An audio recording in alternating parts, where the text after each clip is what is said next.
Pondok Pesantren Perut Bumi Al-Maghribi.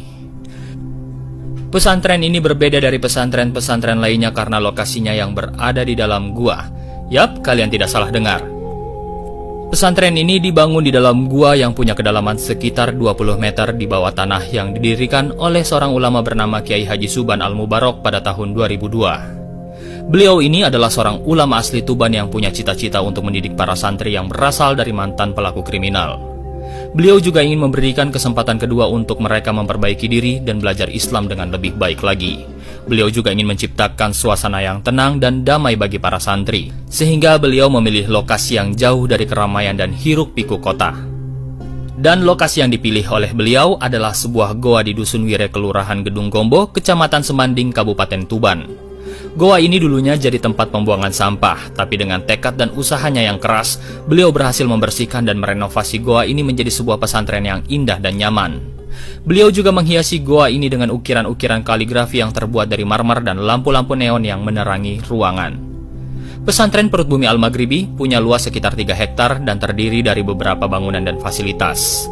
Di dalam goa terdapat masjid, kelas, ruang pertemuan, ruang istighosah, tempat pertapaan, kamar mandi, dapur, dan asrama santri.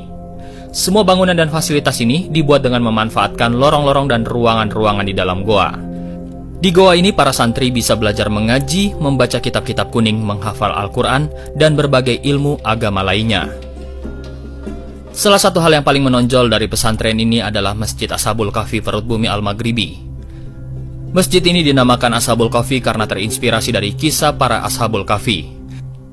Masjid ini tidak punya menara ataupun kubah seperti masjid pada umumnya, melainkan hanya gapura dan pintu dari batu yang menjadi pintu masuk ke dalam gua. Di dalam masjidnya kita bisa melihat batu-batu stalaktit dan stalagmit yang menghiasi langit-langit dan dinding-dinding gua. Ukiran-ukiran kaligrafi yang biasanya ditempel di dinding tembok, di sini diukir langsung di dinding gua dengan menggunakan sebuah alat yang khusus. Penerangan di masjid ini juga tidak terlalu terang, yang memberikan kesan misterius dan religius. Tapi jangan khawatir, meskipun begitu di masjid ini tetap ada ventilasi untuk sirkulasi udara di sekitar goa, sehingga udara segar dari luar bisa dengan mudah masuk ke dalam goa. Selain itu juga, ada juga kipas-kipas untuk mendinginkan suhu ruangan, agar para santri bisa beribadah dengan nyaman di tempat ini. Di masjid ini juga terdapat pohon-pohon khas seperti di Arab yang menambah suasana Timur Tengah, ditambah dengan warna-warna coklat dari goa yang seolah-olah kita berada di tengah padang pasir.